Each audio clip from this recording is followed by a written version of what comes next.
empieza con Mariana en la oscuridad pidiéndole a Dios que llueva. Es un pedido inusual, de algún modo indigno de ella. No suele molestarlo por cuestiones climáticas, y menos con requerimientos tan precisos como ese, casi como ponerlo a prueba, una falta de respeto. Pero ocurre que ayer ha jurado entre lágrimas que, ya que no la dejan ir al picnic de primavera al que la invitó T. Salomón, va a quedarse encerrada todo el santo día. Como una ostra, gritó al final, cosa que la dejó perpleja, ya que nunca en su vida había empleado esa expresión, y para colmo, advirtió a pesar de la furia, era inexacta, porque lo encerrado es la perla, no la ostra. Así que ahora no puede volverse atrás. En voz muy baja, Lucía duerme en la otra cama, insiste: Diosito de mi vida, ayúdame, vos sabés que los domingos de sol me dan miedo.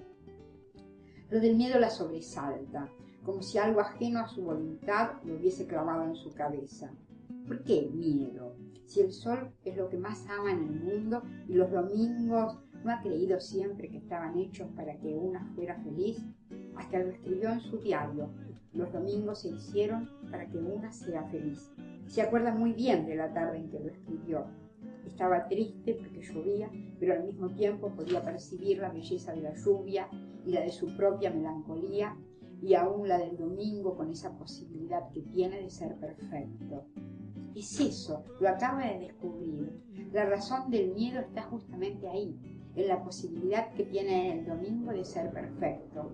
Entonces una teme que no vaya a resultar todo lo hermoso que debiera ser, y peor que eso, una sabe que, pase lo que pase, el domingo acabará desbarrancándose en el desastre. Que termine, ese es el desastre, que el día que una imaginó con tantas posibilidades esté llegando a su fin. ¿Eso será una paradoja? La clase pasada la profesora de matemática dijo: eso me recuerda a la paradoja de Aquiles y la tortuga, y le dirigió una mirada de entendimiento con esa semisonrisa que tiene. De Gioconda había pensado ella el primer día de clase, y también había pensado: le encanta que la odien y desdeñe a las alumnas. Pero a mí no. Ese no fue un dato proporcionado por la realidad, fue una decisión tan férrea que ni siquiera le hizo falta pedir la ayuda de Dios para que se cumpliera. No solía perturbarlo por cuestiones que podía obtener sin ayuda, y en este caso, estaba convencida, ni siquiera debía hacer algo para conseguirlo, apenas esperar la oportunidad.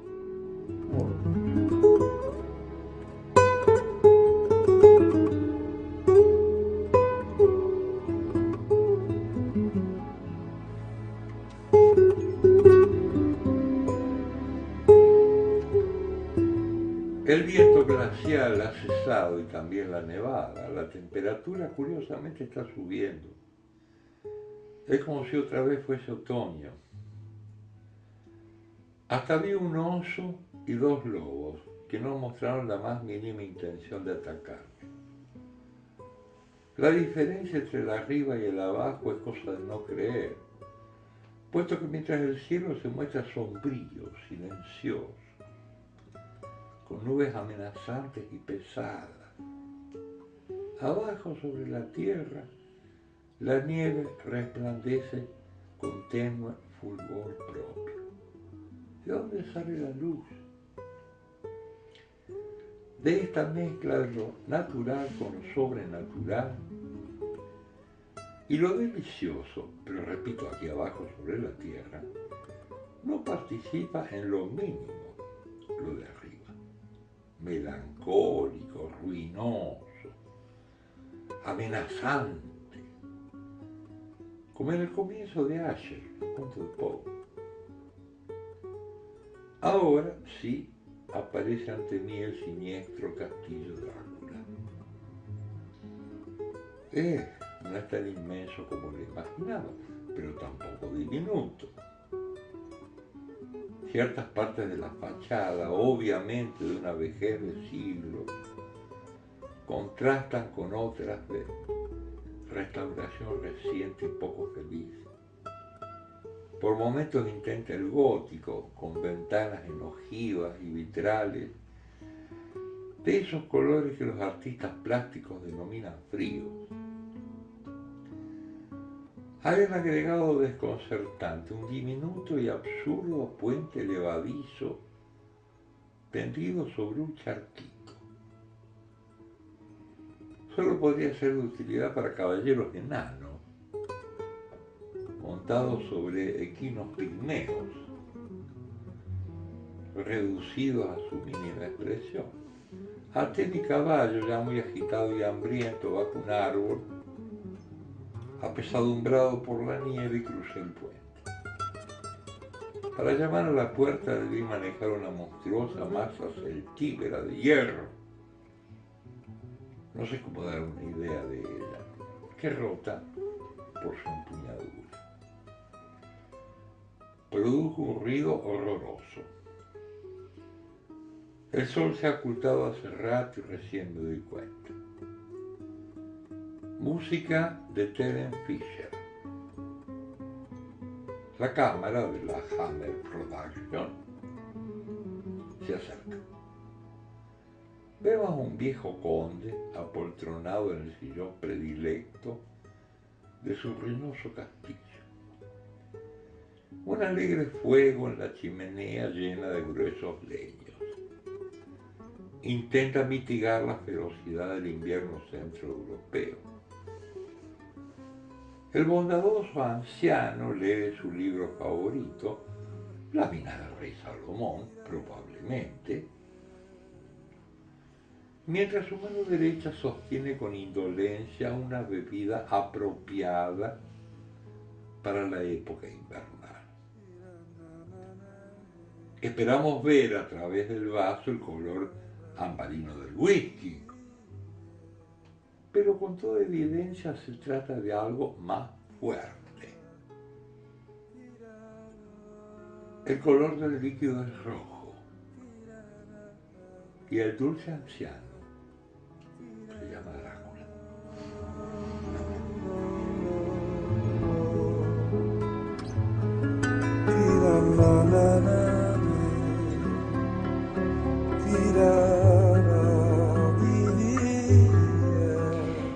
Rastro de conejos, rastro de ciervos, ¿qué sabemos?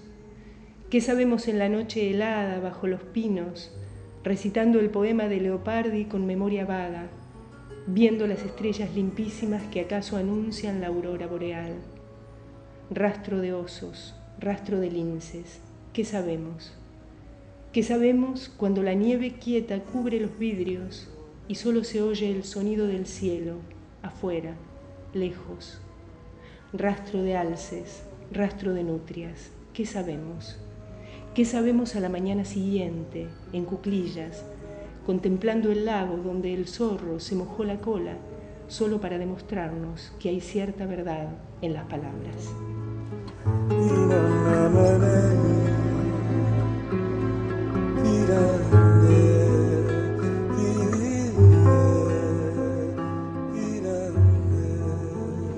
El poema dice: estoy mirando la foto de un viejo verano.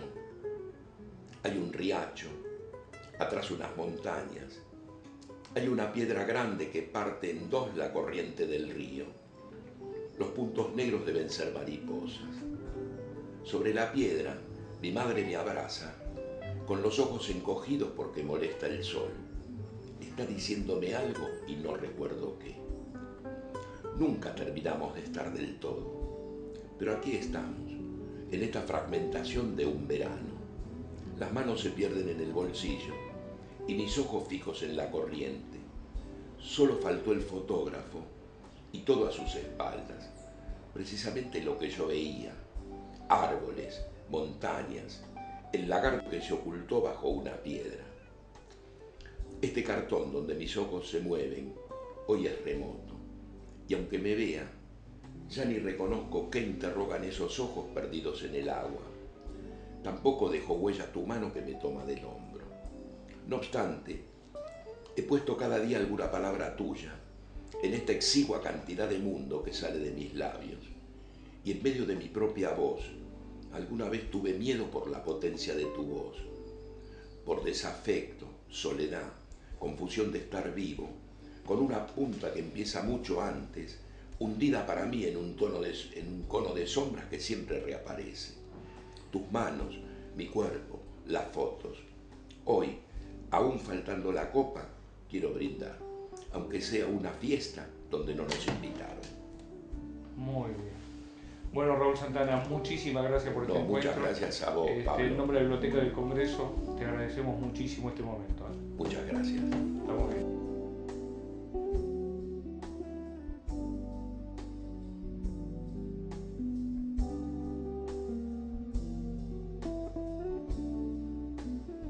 Dorita. En esta historia no hay argumento. Dorita es el argumento. Dorita como objeto literario. Un motivo antojadizo, personal y egotista, de valor nulo para cualquiera. Cometido imposible, volver la rareza de Dorita un objet trouvé. El mingitorio vuelto pieza de museo, o un cartel que dijera debajo de su efigie posible: Ceci n'est pas une mère. Esta no es una madre. En este último caso se correría el riesgo de la literalidad.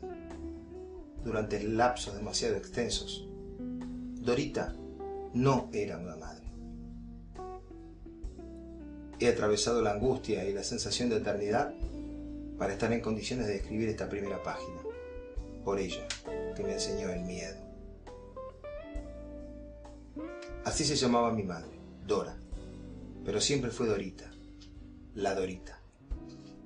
En los momentos de su vida en los cuales era delgada y graciosa y bella, una especie de Rita Hayworth, adocenada por el suburbio del suburbio, recibía un apodo propio de una matrona, que siempre me disgustó: la porota. Nunca me atreví a escribir esto que va a leerse. Era extravagante, era rara, y era definitivamente loca. Y nunca sabré si por eso o a pesar de eso, tenía una inteligencia monstruosa que no se manifestó en ninguna tarea intelectual ni en el arte de vivir. No se manifestó para nadie, salvo mediante intuiciones, adivinaciones, presciencias, que solo su rabia ofuscada y su autodestrucción disminuyó y cegó.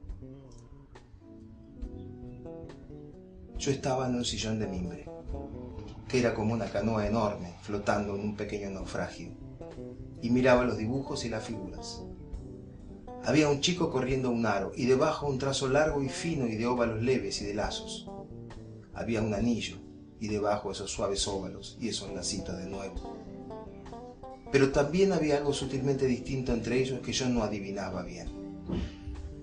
Yo no sabía lo que era correr un aro con un palito, y jamás había visto a un chico hacerlo, pero mi papá, que tenía un anillo de oro como ese del dibujo del mismo dedo en el que lo llevaba mi madre, me dijo un día que él jugaba así por la vereda larga de la fábrica San Marco, corriendo un aro. Yo creía que el aro era una rueda, y no sabía que el anillo de oro se llamaba alianza de casamiento. Mis padres tenían la misma alianza, y me dijeron que en realidad solo podían quitársela al morir. Mamá cumplió. No se la quitó hasta que se mató.